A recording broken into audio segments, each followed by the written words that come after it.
Kembali lagi bersama kami di DG Finansial. Kali ini kita akan membahas laporan keuangan saham TRJA atau Transkon Jaya Tbk. Nah, kita lihat apa yang bisa kami temukan di laporan keuangan kali ini. Ini seperti biasa ada disebutkan presiden direkturnya, yaitu Lexi Roland Rompas. Nah, kemudian ada direkturnya itu Brian Charles Bernard. Kita lihat asetnya ya. Asetnya yang di sini dalam bentuk rupiah ya. Dia satuan penuh. Kas dan setara kas ini dulu tahun lalu ya ada 28 miliaran. Untuk kas dan setara kas sekarang berkurang menjadi 7,7 miliaran. Baru kita lihat hutang usaha pihak ketiga meningkat cukup tajam, 81 miliaran menjadi 94 miliaran. Pihak berelasi meningkat juga 120 jutaan menjadi 437 jutaan. Langsung kita lihat persediaannya meningkat sedikit. Total aset lancar dari 294 miliaran menjadi 346 miliaran. Nah, untuk total asetnya dari 873 miliaran menyentuh 1 triliunan. Jadi untuk yang laporan keuangan kali ini, mereka sudah berhasil menyentuh 1 triliunan untuk asetnya.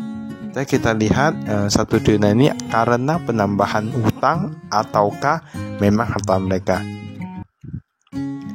Hutang usaha pihak ketiga meningkat cukup banyak nih. Kalau kami lihat kayak penambahan hutang ya 36 miliaran meningkat. Lalu kita lihat untuk langsung aja total liabilitasnya dari 523 miliaran menjadi 675 miliaran. Berarti meningkat hampir 150 miliar. Itu jumlah yang cukup banyak untuk perusahaan dengan kapitalisasi seperti ini. Lalu kita lihat ekuitasnya 350 miliar menjadi 374 miliar. Hartanya ekuitasnya baru meningkat 20 miliaran. Sedangkan untuk yang hutangnya saja meningkat ratusan miliaran. Nah, jadi boleh dikatakan asetnya itu dia meningkat karena penambahan hutang. Jadi kita lihat dulu ya apakah bagus atau enggak perusahaan ini. Pendapatan 351 miliaran menjadi 453 miliaran meningkat penjualannya ya. Beban pokok pendapatan meningkat juga karena penjualan meningkat, beban pokok juga meningkat. Laba bruto dari 141 miliaran menjadi 187 miliaran, is okay ya. Laba usaha juga meningkat dari 63 miliaran menjadi 70 miliaran. Tapi yang kita lihat yang diatribusikan kepada pemilik entitas induk, itu yang penting. Nah, ini berkurang dalam Pak. 31 miliaran tahun lalu sekarang menjadi 29 miliaran untuk tahun ini. Jadi mau dilihat dari laba kotor, laba usaha, laba apa itu pendapatan bunga beban. Nah, pokoknya yang kita lihat itu laba yang diatribusikan kepada pemilik entitas induk. Nah, 29 miliaran nih berkurang dari 31 miliaran. Tadi kan laba usaha meningkat, ini meningkat, tapi ternyata di sini berkurang ya. Tapi nanti kita lihat apakah ada yang bisa kita temukan. Arus kas dari aktivitas operasional. Penerimaan kas dari pelanggan ini meningkat nih. Karena penjualan meningkat ya tadi ya 383 miliaran menjadi 429 miliaran. Dari klaim asuransi, nah mereka dapat 348 juta. Untuk penerimaan bunga 260-an juta. Kemarin baru 100-an juta, sekarang mereka meningkat jadi 260-an jutaan. Pembayaran biaya keuangan, nah ini meningkat nih. Jadi perusahaan itu kalau semakin banyak hutang, tentunya banyak bunga yang semakin banyak ataupun untuk dibayar. Semakin besar ya hutangnya, maksudnya bunganya. Memang kalau hutang dari 10 menjadi 100 miliar, tentunya bunganya itu, dendanya itu, bebannya itu meningkat juga. Jadi harus hati-hati dalam mengelola hutang. Kas yang diperoleh dari aktivitas investasi. Wah, ini positif nih. Kami lebih suka kalau yang arus kas dari investasi itu negatif ya. Entah mengapa lebih suka kami. Ini entitas sana adalah PT Borneo Sentana, PT Multimed Perkasa. Ini untuk kepemilikan sama aja dengan tahun lalu ya. Tapi perusahaan ini sudah banyak yang tahu ya. Ini bergerak di bidang jasa. Nah, jasa pengangkutan gitu-gitu. Nah, pokoknya jasa sewa gitu-gitulah. Sewa kendaraan. Yang ini kita skip dulu.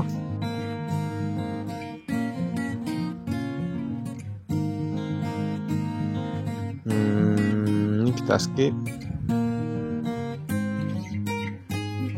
Kalau tidak salah kemarin untuk yang perusahaan ini kayak pernah mencapai all time high ya.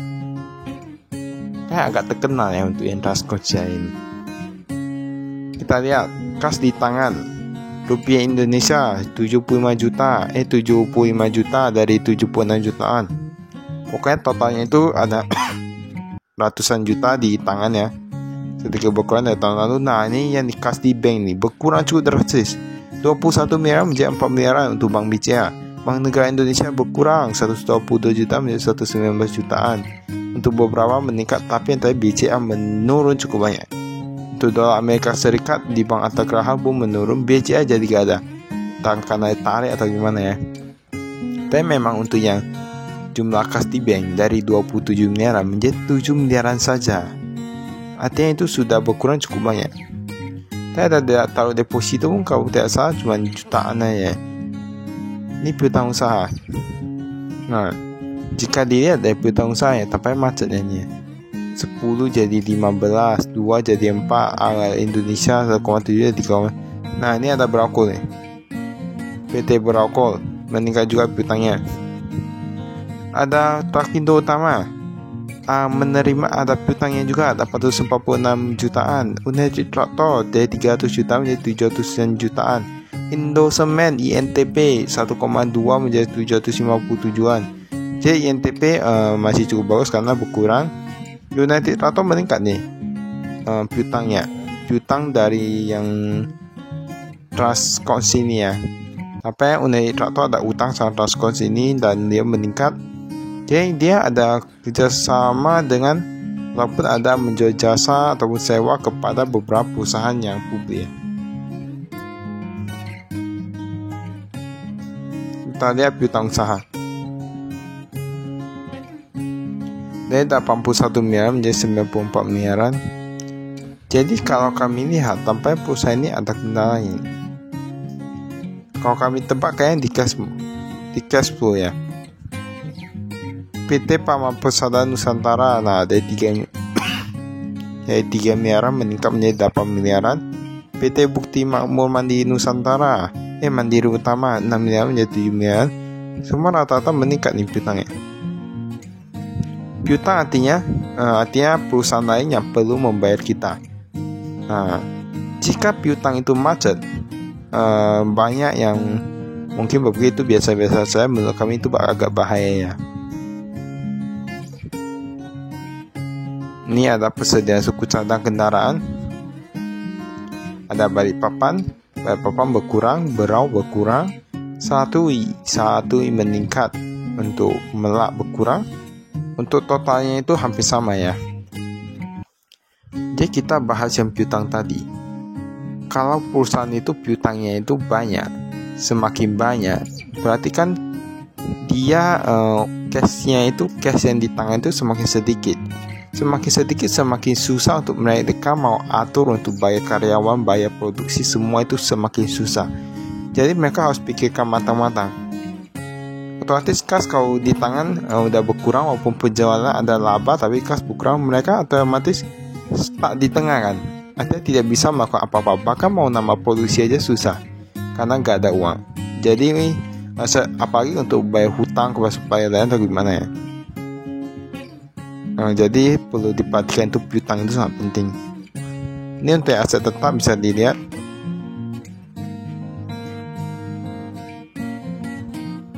Ini aset tetapnya.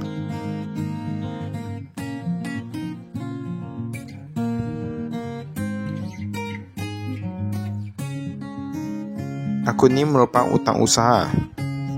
Nah ini kita lihat. Bahkan utangnya itu pun sudah rata-rata bertambah. Ada beberapa perusahaan yang awalnya gak ada hutang, sekarang ada hutang. Ini kepada supplier. Nah ada PT Telkom Indonesia 211 juta menjadi utang untuk 413 jutaan kepada PT Telkom.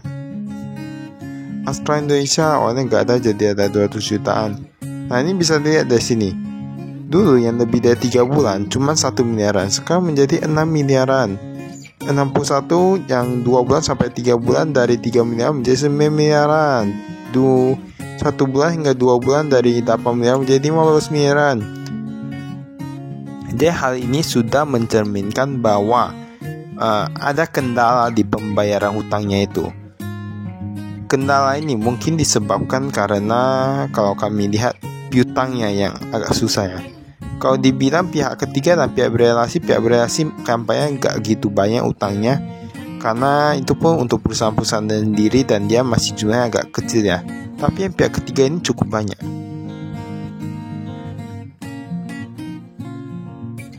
Tapi hati-hati ya, perusahaan yang dia mengatasnamakan ini katanya pihak ketiga, tapi ternyata ada ujung-ujungnya berrelasi juga, karena dia pakai neraca, ada cabang-cabang gitu. Nah itu harus diwaspadai juga. Nah ini pendapatan nih. Pendapatan dari sewa kendaraan 400-an jutaan dari 300-an jutaan. Berarti ini kan pendapatannya dari sewa kendaraan ini cukup bagus ya. Kalau kami lihat, tampaknya penjualnya itu mungkin lebih fokus kepada sewa kendaraan karena dia menghasilkan yang paling tinggi. Dan setidaknya perusahaan ini masih mencetak keuntungan, jadi selalu ada harapan. Ini agak mau dibilang gimana ya? Masih ada perusahaannya rugi tapi masih tak bertahan. Apalagi ini yang untung.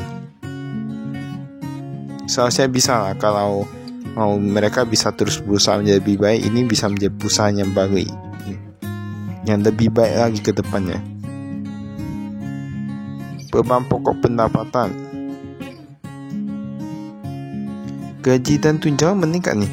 1,7 miliaran menjadi 15 miliaran. Wah, itu berapa kali lipat? Mungkin 7 hingga 8 ya deh. 7 hingga 8 kali lipat penambahan gaji dan tunjangan. Tapi ini yang beban pokok pendapatannya. Ini ada operasional 54 miliar, hampir sama menjadi 53 miliaran. Sewa meningkat cukup tajam nih, 322 juta menjadi 696 juta. Ini untuk yang bebannya ya. Nah tadi kan itu ada di beban pokok pendapatan, sekarang beban operasional. Untuk yang gaji pun meningkat nih, 39 miliaran menjadi 47 miliaran, 10%. Nah mungkin kurang lebih belasan persen ya meningkatnya. Kan 10% dari 39 miliaran itu kan berarti 40-an miliaran, 43 gitu, 42, 43. Tapi ini udah sampai 47 ya. Nah ini ada laba-labanya.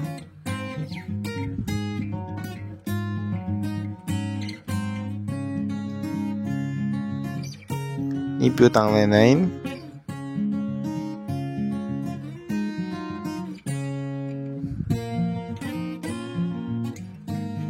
Nah, jadi di setiap laporan keuangan itu ada dijelaskan setiap PT yang berhubungan ataupun tercatat di laporan keuangan ada dijelaskan itu hubungannya apa. Seperti PT ini ternyata dia entitas pengendali gini-gini, nah ada disebutkan. Nah ini jika kita lihat ada perusahaan ini, memang yang paling banyak mereka dapat dari sewa kendaraan. Yang kedua itu dari eliminasi, ketiga dari jasa alidaya, outsourcing services, kemudian ada penyedia layanan internet. Maka tadi ada hubungan dengan PT Telkom ya, karena mungkin yang ini penyedia layanan internet, kerjasama mungkin antara dua perusahaan ini.